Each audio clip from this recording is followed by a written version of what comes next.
the Governor's Physicians Advisory Group, Dr. Hoa Nguyen. Good morning, Doc. Hey, good morning. Hi. Good morning, Sabrina. We're going to talk about that contract in a sec, but I wanted to just get you an update. We know that there was the Physicians Advisory Council for the Governor. There's a meeting Tuesday night, right? Can you just give us an update on what was discussed in the meeting, Doc?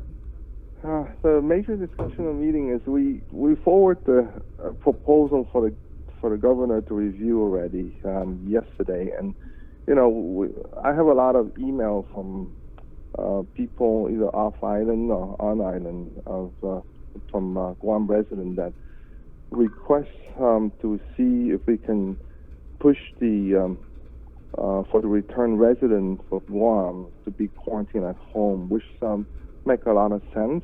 Since everywhere else that's what they do. They don't quarantine our people in the hotel, and I think that we did this long enough already, and that so the proposal had been going up to the governor, and I said that's the main thing. The whole 2.5 hour discussion is that to get our people back home when they travel from off island. So the key here is quarantine at home and require them to do the PCR testing after a certain period of time to quarantine at home, and then if they PCR negative, then they can be clear with the condition that within that 14 days that if they have any symptom that they have to report to the clinic to be evaluated. But so that way it saves the costs for the people on paying for hotel. The only one that required to stay in the hotel for quarantine, if you have people off island that's non-Guam resident that come in and to do whatever business or what they do in Guam, but if they have a PCR testing 72 hours before they arrive to Guam, then they can be cleared through the quarantine, but they still have to be watched in 14 days. So the whole process will change, and that's from the U.S. and from the Saipan. We also suggest, the same thing for Saipan. But Saipan is kind of unique because all their cases come from Guam. So they really protect community in small islands. So they're actually pretty safe. So for them to come to us, we recommend that we don't have to test them just because they have a very low rate of infection over there. When I say all the infection is really come from Guam to travel over there. So there's a lot of change, but the main thing is get our Guam resident off the hotel quarantine to home quarantine. So what was the response? She have a lot. We have a proposal, but I'm sure there's a lot of things that she had to talk to her legal staff and everyone up there. But it's like I say, it's pretty straightforward and very simple. Like I say, it's done by. We have a lot of physicians on the advisory board, so I think we wait. We have another meeting tonight, and we'll ask for update to see where the proposal is. But I have quite a few letters since I guess last time I talked to you guys. I guess people listen to it and they really want to push this issue on home quarantine for return residents. Right, and just going over the contracts for these quarantine isolation facilities, actually, some of them expire in the next couple of days, and there is that option to renew for a month. Yeah, I know a lot of people are still in there. I don't know what the right number is, but depending on how many days in there already, we can go back and test them and still send them home for home quarantine rather than keep them there for 14 days. Right. We heard that the ISO days in Wyndham is pretty much empty. The ISO is pretty much empty. As you can see, our case is actually 0 or 1 for many days now. I think the whole island of Guam, we did a beautiful job and kind of start this virus, like Dr. Shea saying, and it's basically. We are doing very well. I don't see that many really sick patients in the clinic, so it's like a pulse to see how the island does at this point. But we are actually doing very good, and if by the end of next week, if we like this, we are in very good shape. Okay, Doc, let's get into this because we had you on to clarify that there were several clinics that were listed in the CARES Act budget proposal, and there was $7 million that they had proposed to set aside for the payment of Tier 2 clinics that assisted with the COVID-19 response. But when we brought you on, I believe it was last week, you said that you guys don't have a contract. That was a proposal. You're still trying to figure out whether or not you're even going to get reimbursed. Is that still accurate, Doc? It's still accurate, guys. I mean, none of the Tier 2 clinic or Tier 1 clinics have any contract at this point. You know, we put a proposal there, and I think it's supposed to be reviewed by the AG office, but so far we have not received anything or any contract from MOU or MOA, anything like that at all. At any clinic. Right, and so what I had sent you yesterday was one of these memos to BBMR and DOE for so ordered payment. One of the memos includes a contract for health and wellness services or health services of the Pacific, and we're going to show what we can. And Bree covered this in her story, but I had sent it to you because I just kind of wanted you to look it over, and I know you had eyes on it for most of the day yesterday, so I guess the first question is, why do you think you guys are sitting around twiddling your thumbs with nothing on paper, but on the flip side, we have a company that already has a done deal? I mean, do you have a seat at the table? I guess you just first answer that. Why do you guys have nothing, but we have a full executed contract that's going to be paid for another healthcare entity? Christian, when I looked at that thing yesterday, mainly not to ask the question why we have not and why someone has. Okay, so never mind that. Above my pay grade, but okay. You know, the only thing that I would say is that, you know, if I read the contract yesterday and just comment on, you know, whoever writes the contract needs to kind of know who is qualified to do the triage and screening of this passenger and the treatment of the passenger, because this is really a gatekeeper for Guam, as these people need to be well trained to do that. But I do not think professional-wise that physical therapists, you know, occupational therapists and occupational therapist aide and nurse aide, they're not really qualified to do this thing. You know, I mean, it's some part that, you know, it's a registered nurse, the licensed nurse, and I'm not quite sure why the medical assistant, profession is not involved. That's probably the most efficient way to do business on this contract, is use medical assistant. Those are wonderful trained personnel that can use that. They're not as expensive as the physical therapists and the occupational therapists, and all those are expensive assets, you know, and again, those assets is not trained to do what the contract wanted to do. Have you sent an invoice? Because the way it seems is that all you got to do is send an invoice in so that you could get paid, or an AMC or any of the Tier 2 clinics. Yeah, it's what the people and don't understand when they do the contract with any kind of medical service. Number one is qualification of people.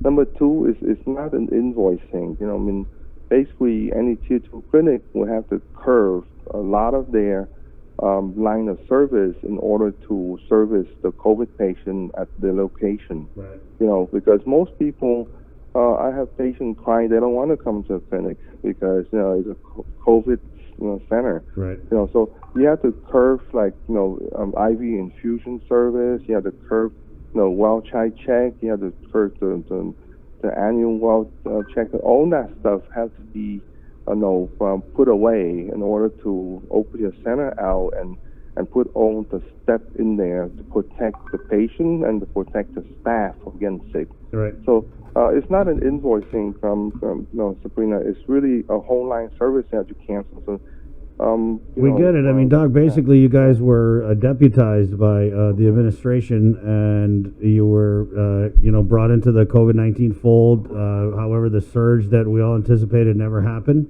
So I feel like on you guys' end, you probably lost a lot of money. And Oh, I don't know, how do you start that conversation for the compensation of your services? I think Tier 2 clinics they lost a lot of money, and I know we are pretty fortunate to keep our staff on to serve people in Guam. But I know STA and FHP. I can't speak for them, but I know that they either had to modify their staff and probably let go some of the staff. What I heard, just to stay afloat, to go through this Tier 2 requirement. Mm-hmm. Can't Tier 2 clinics be paid through HHS funding? I'm not quite sure. We approach in many different ways, either through the Medicaid program to see if we can accommodate for that, and explore different sources. But so far, nothing there. And again, I'm not quite sure. We put our proposal there, tell them what we do, but we have not heard anything back yet since a week ago. Is this from again? We continue to do what we do. We still continue to serve people in Guam. Pay or not pay, we're still going to do what we do. We're not going to change, and even if we have the second wave, we will continue to do the same thing. Mm-hmm. Let's go back to this HSP. So you're basically, what's your take on this contract, Doc? So you're saying that we're going to be paying people who aren't qualified to do the jobs that the contract says they're going to do? Yeah, it's a big task. That's it's a lot of requirements. It's a manpower driven, and I think if anything else, it would require multiple clinics to do this thing. Because it's one single clinic, even for AMC, we wouldn't handle that one. It's a lot of manpower, so it had to be careful who you put in there for clinician wise, and because like I say, this is a gatekeeper for people who do the screening and the diagnosis and maybe the treatment for the passenger. You got to know what you're looking for, and you got to put the right qualified people to be on it. But like I say, some of the clinicians there, more than 2/3, I don't think they are trained to do that.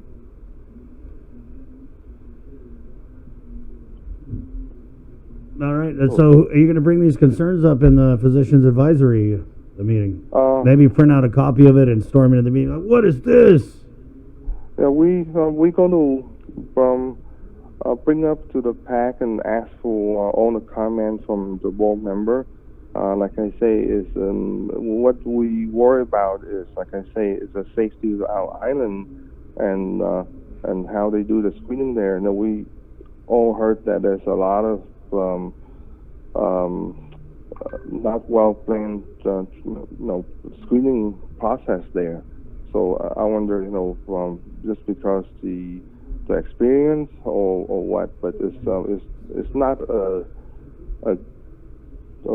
group of healthcare provider that have to be there. It's got to be changed and mixed somehow. Mm-hmm. Doctor, well, last time we spoke, you said that you hadn't been paid a penny by the government of Guam. Is that still accurate? That's still accurate. We pay zero.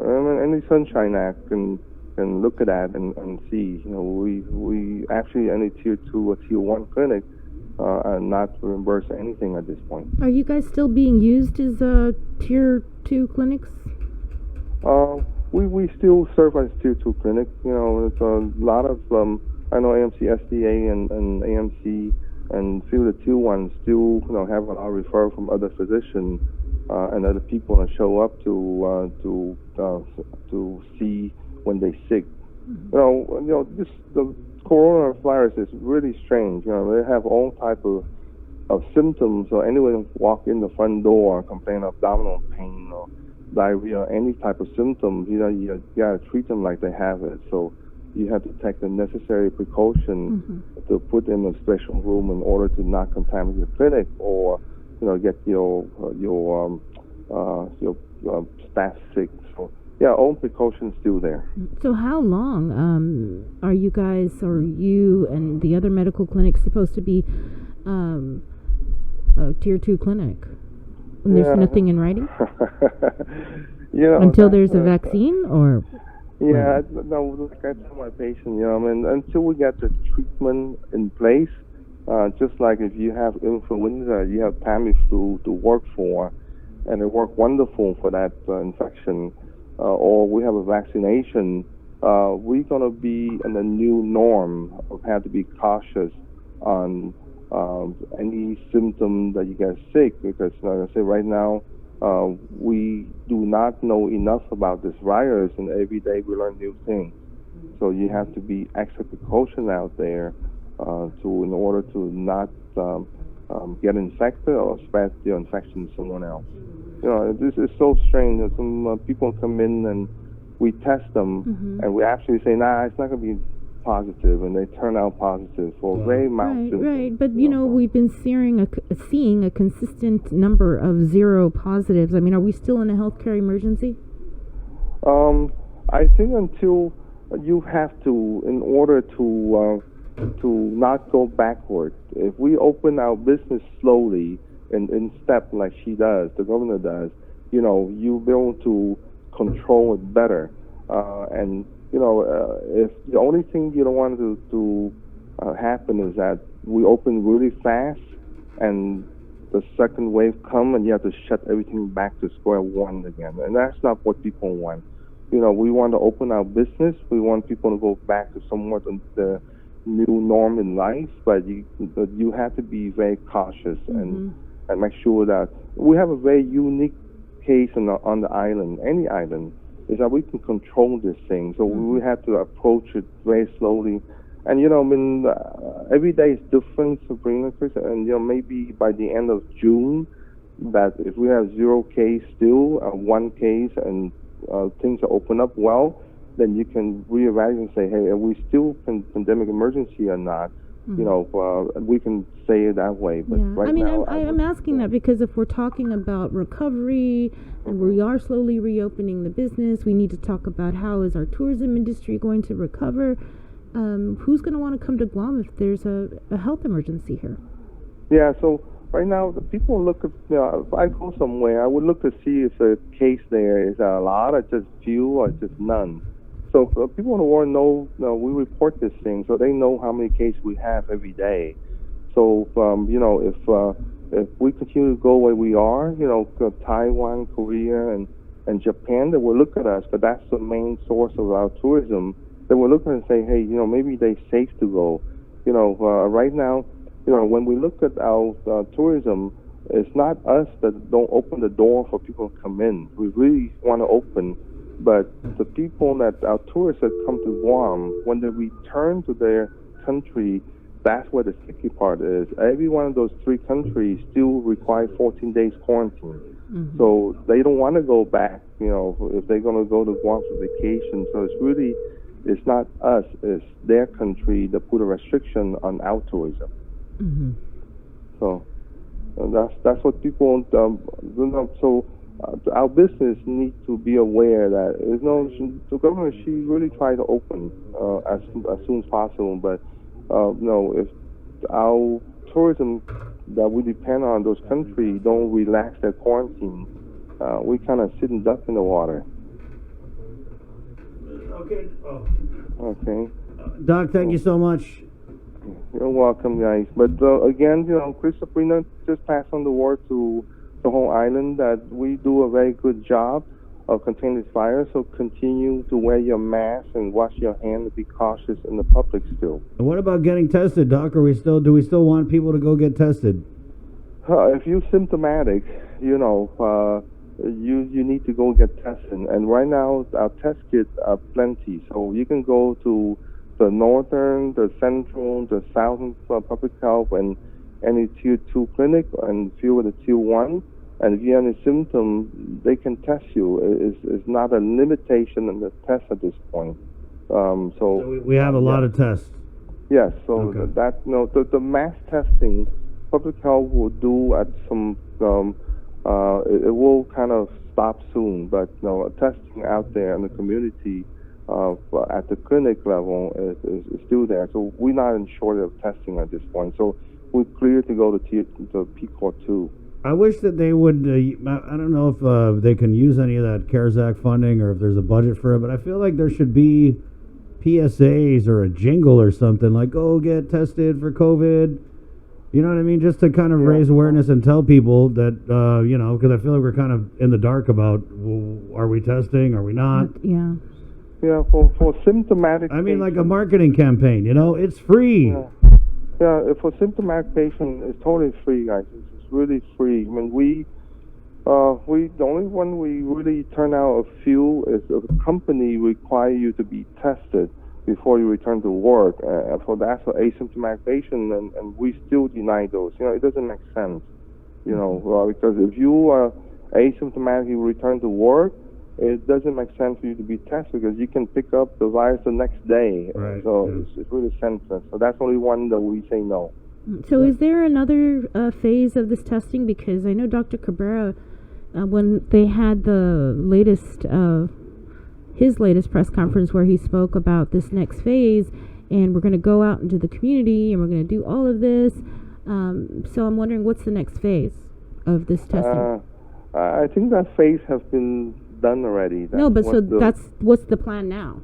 The plan now is we open our business up slowly, and if you have symptoms, you come into any clinic that can do the swab and test you. And if you're positive, there's a very good tracking team, a tracing team that jump on top of it and basically isolate you and do the contact tracing right away. I thought that was what we were doing now. I thought that was the phase we were in. We are doing now, and that's the phase. And the next one, Supreme Court, is basically if we continue to have zero, is to slowly go to PCOR 3 and open for the tourism. And again, the PCOR 3 is challenging, not by us but by other countries around us. Okay, Doc, appreciate it. We got to run. Just one other thing about the tier 2 clinics, and then follow up to Speaker Tina Munoz Barnes. So what are you guys going to do? Are you guys going to ask the governor to send over the MOA or send over your invoices? We asked already a subpoena, so we just sit and wait, but like I say, we continue to do what we do right now. And we just sit and wait. And do we have or not have it is really up to the AG office, actually, because the AG office has to make sure that that is legal and make sure I disagree with you. Because these memorandum of agreements that are posted on the governor's website don't even have the AG signature. They don't even have the signature of the Guam Homeland Security. What was the response, Bree? Because I know you had reached out to the AG's office yesterday and asked, "Hey, how come this stuff isn't signed?" I just stay as physician and let our legal counseling do that through Sabrina Chris. So, they do their work, and I just stay in the clinic and see patients. Right, but was this ever negotiated? Like when you guys first went in, and when these clinics were asked to be these tier 2 clinics? No. Well, I think at that time. Who asked you guys? At first we volunteer, and then the governor asked to see if we can be in the tier 2 clinic to serve community of Guam, and we say yes, we don't mind. So. She took over and create the declaration for the care team, and so we fall in the tier 2. Okay, so at that point, when the declaration was made as tier 2, that's when the clock would start ticking in terms of payment or reimbursement. During the declaration in there, it say that the reimbursement will happen at that time, but we have not approached that. We approached it, but it's a lot of not understanding what we do there on the side of the government. So we kind of on the dead stone still. I think we're moving to the second base, so we need to kind of move to the next base sooner or later. Right. Yeah. I mean, it would just be more transparent if we knew just how much the people of Guam are going to be paying for these tier 2 clinics. Yeah, that's a key. Like I said, And there's no agreement in place. I mean, there's no mind blowing here. So there's no agreement in place. So it's really it's kind of hard for me to tell you what we're expected to be paid. Right. And there's actually no agreement in place. Because I can tell you one thing, and then the AG office, the government changed our agreement, and that's what I tell you is not the right thing. So Okay. I'm sure that when the contract come out, the MOU come out, it'll be just like exactly the HSP. It'll be there, so it'll be transparent for everyone to see what we pay for. Okay. Okay, Doc. Okay. Thank you. Okay, guys. Keep us Have a posted, good day. Kay. All right. We will. Be safe, guys. Let us Okay, know when you bye-bye. get your big tier 2 paycheck and to buy some donuts or something. Okay, I send some donuts to you. Thanks, All Doc. right. Okay. Okay, Okay. bye-bye. 7:33, Guam's favorite containing COVID. Hey, we're going to take a break, come back with Kathy Castro from the Guam Chamber of Commerce. And we're talking about the AG. A lot of people are talking about the AG. Former Governor Calvo was talking about the AG. And so we had actually sent him, his office, inquiry, a couple questions about potential conflicts of interest and asking him also to disclose some of the relationships that he has with the administration. So we're going to talk about that coming up here on Containing COVID. And also John Fernandez, Superintendent, Guam Department of Education, is on the way. Senator Sabina Perez, who is prepping for that oversight hearing. She is the Procurement and Revenue Tax Oversight of the Guam Legislature.